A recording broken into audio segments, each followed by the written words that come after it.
की उत्तरेस हिमालय तथा दक्षिणेस समुद्र आहे आणि या भारत देशात राहणारे आपण सर्व भारतीय इथे राहतो. मित्रहो, या राष्ट्राच्या उत्थानाच्या संदर्भातलं बाबासाहेब आंबेडकरांचं जे योगदान आहे हे समजून घेत असताना राष्ट्र म्हणजे काय हे आधी आपल्याला समजून घ्यायचं आहे. त्याचं कारण असं की देसाई नावाचे फार मोठे विचारवंत ज्यांचं राज्यशास्त्रात खूप मोठं योगदान आहे ते असं म्हणतात की ब्रिटिश भारतात येईपर्यंत भारताला राष्ट्रवाद काय आहे हे अजिबात ठाऊक नाही आहे असं देसाई सर सांगत आहे. राष्ट्र म्हणजे फक्त दगड, माती, पहाड, नद्या एवढंच नाही आहे, तर त्या दगडाला दगड म्हणण्यासाठी, पहाडाला पहाड म्हणण्यासाठी, वैनगंगेला वैनगंगा म्हणण्यासाठी माणूस लागेल आणि म्हणून माणूस असेल तर राष्ट्र आहे. परंतु युनो म्हणजे युनायटेड नेशन ऑर्गनायझेशन ही संघटना, याची राष्ट्राबद्दल जी व्याख्या आहे की राष्ट्र म्हणजे काय, ज्या ठिकाणी एकात्म भावना असेल, आपापसात स्नेहभाव असेल, प्रादेशिक सार्वभौमकता असेल आणि ही जी प्रादेशिक सार्वभौम जो प्रदेश आहे त्या प्रदेशामध्ये समान हितसंबंधाचे, समान नात्याचे, समान भावना आपापसामध्ये नांदणारे लोक, बंधुतेनं नांदणारे लोक, समतेनं नांदणारे लोक याचं मिळून एक राष्ट्र बनतं. एकंदरीत विचार प्रवाह असं सांगतो की नवराष्ट्र निर्माण करण्यासाठी शिक्षण, सुसंवाद, सहिष्णुता, सर्व धर्म समभाव आणि राष्ट्रप्रेमाची आवश्यकता असते. आणि परिवर्तनधारेच्या बॅनरमध्ये अगदी स्पष्टपणे लिहिले आहे की भारत देशाची जडणघडण एक राष्ट्र म्हणून व्हावी यासाठी स्वातंत्र्यपूर्व आणि स्वातंत्र्योत्तर कालखंडामध्ये अनेक महापुरुष आणि नेत्यांनी आपले सर्वस्व अर्पण केले. त्यामध्ये भारतीय संविधानाचे शिल्पकार डॉक्टर बाबासाहेब आंबेडकरांचे नाव अग्रक्रमाने घ्यावे लागते. त्याचं कारण असं की हा भारत निर्माण करण्यासाठी, हे राष्ट्र उभं करण्यासाठी ज्या माणुसकीची विविध अधिकार, हक्क, कर्तव्य, शिक्षण, सुसंवाद, सहिष्णुता, सर्व धर्म समभाव आणि ज्या राष्ट्रप्रेमाची आवश्यकता असते, तर ते स्वातंत्र्यपूर्व कालखंडात जर एक लक्ष वेधून पाहिलं तर या गोष्टी नाहीशा होत्या. हे राष्ट्र शोषित आणि पीडित समाजाचं होतं, ही शोकांतिका मानावी लागेल. मित्रहो, ज्यावेळी इथला विकलांग समाज तेजोहीन झाला होता, जीवमात्रातील जगदीश्वराला, जनतेतील जनार्दनाला, सर्वांमधल्या सर्वेश्वराला तो विसरून गेला होता. मोडकळीस आलेल्या वर्णव्यवस्थेच्या वाड्यावर जातीयतेची चूल मांडून कधीच न पावणाऱ्या देवासाठी जेव्हा नैवेद्य बनवण्यात गळून गेला होता, अशा वेळी स्वतःच्या छातीवर घाव घेत घेत या राष्ट्राच्या उत्थानासाठी, समाजाच्या परिवर्तनासाठी सातत्यानं धाव घेण्याचं काम डॉक्टर बाबासाहेब आंबेडकरांनी आपल्या हयातीत केल्याचं आपल्याला पाहायला मिळतं. आणि म्हणून तत्कालीन कवी इलाही जमादार नावाचे कवी असं लिहितात की घन तिमिराची चिरून छाती दिलीच किरणे तू बाबा, माणूस पण तू दिले आम्हा, आम्ही शिकलो जगणे बाबा. दिलीच दृष्टी नवीन सृष्टी अन सौख्याची वृष्टी, तुझ्यामुळं मी सबल झालो अन शिकलो हुसने बाबा, तुझ्यामुळं मी सबल झालो अन शिकलो हुसने बाबा.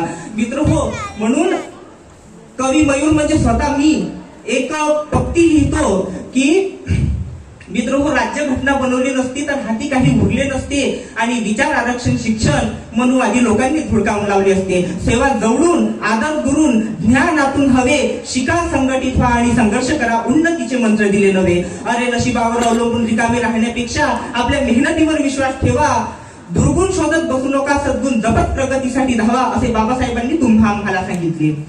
शिक्षण घेत असताना शिक्षणासोबतच त्यांनी कार्य केले. समाजाचाही विचार करून बाबासाहेब भारतरत्न झाले. समाजासाठी जगण्याचे धडे दिले, माणूस गुलाम होऊ नये म्हणून. समाजासाठी जगण्याचे धडे दिले, माणूस गुलाम होऊ नये म्हणून. दररोज संघर्षाची ठिणगी पडताना नव्हते गेले ते कधीही हरून. हुकुमशाहीच्या शत्रूपासून बचाव करणारं महान असं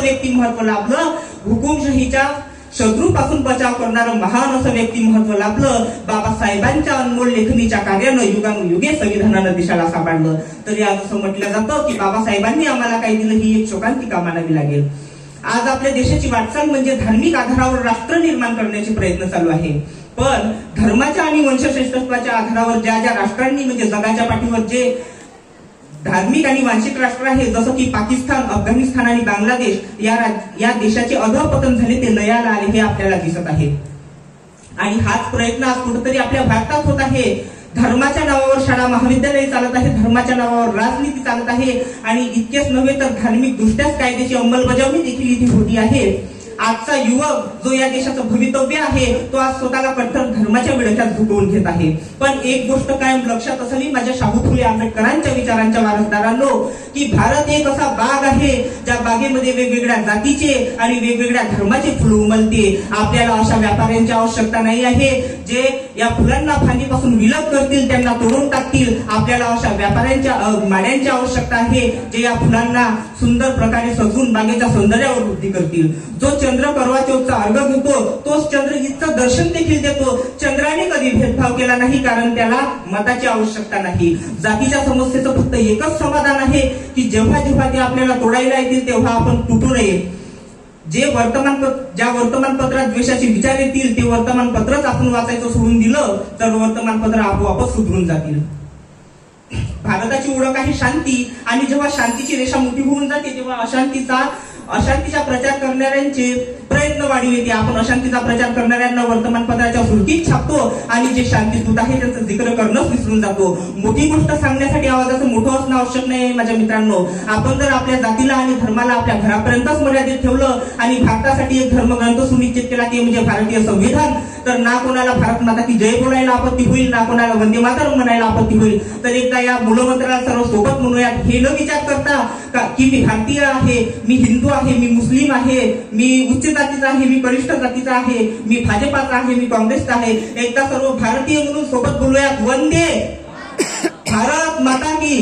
बस हेच उत्तेजना आणि हाच उत्साह आपल्या मनात राहिला पाहिजे. हे बोलत असताना आतमधून धर्मफील नाही झाला पाहिजे. रामचरितमानस आम्हाला शिकवतो की रामासमोर एक चुनौती होती की एकीकडे राज्य करावे आणि दुसरीकडे वनवास भोगावे. रामाने वनवास निवडले. आपण आधी आपल्या कर्तव्याकडे लक्ष दिले पाहिजे. आपल्याकडे दोन पुराण आहे. एक सांगतो जेव्हा जेव्हा जातीय भेदभाव झाला तेव्हा तेव्हा कर्ण आणि एकलव्य पैदा झाले, आणि जेव्हा जेव्हा जातीचा सन्मान केला गेला तेव्हा तेव्हा निषाद आणि सुग्रीव पैदा झाले. आपल्या जेव्हा संगीतला विचारले की तुझी जाती काय, तर संगीतने म्हटले मला मोहम्मद रफी पण पाहिजे, लता मंगेशकरही पाहिजे आणि आनंद शिंदे पण पाहिजे. आपल्याला आपल्या भारतीय राजनीतीमध्ये अटल बिहारी वाजपेयी पण पाहिजे आणि डॉक्टर एपीजे अब्दुल कलामही पाहिजे. आणि म्हणून आपल्या भारत देशाला विकसित देशाच्या बरोबरीने उभे करायचे असेल तर त्याला एक मानवीय राष्ट्र म्हणून उभं करावीच लागेल. हे सर्व आपल्या भारतीयांची नैतिक जबाबदारी आहे असा माफक आशावाद व्यक्त करतो. आणि शेवटी असंच सांगतो की आज जर देशाला कोणत्या गोष्टीची आवश्यकता असेल तर जनतेच्या मनात राष्ट्रीयत्वाची भावना निर्माण करण्याची. आपण आधी भारतीय असून नंतर हिंदू, मुस्लिम, सिंधी किंवा कानडी हे म्हणण्यापेक्षा आपण आधीही भारतीय आहे व नंतरही भारतीय आहे अशी भावना निर्माण करावी. आणि हा विचार करताना जे संकुचित प्रांताभिमानाची व पक्षाभिमानाची वाढ होईल त्याला कटाक्षाने टाळला पाहिजे असा माफक आशावाद व्यक्त करतो आणि इथेच व्यासपीठाची रजा घेतो. जय हिंद, जय धर्मनिरपेक्ष भारत.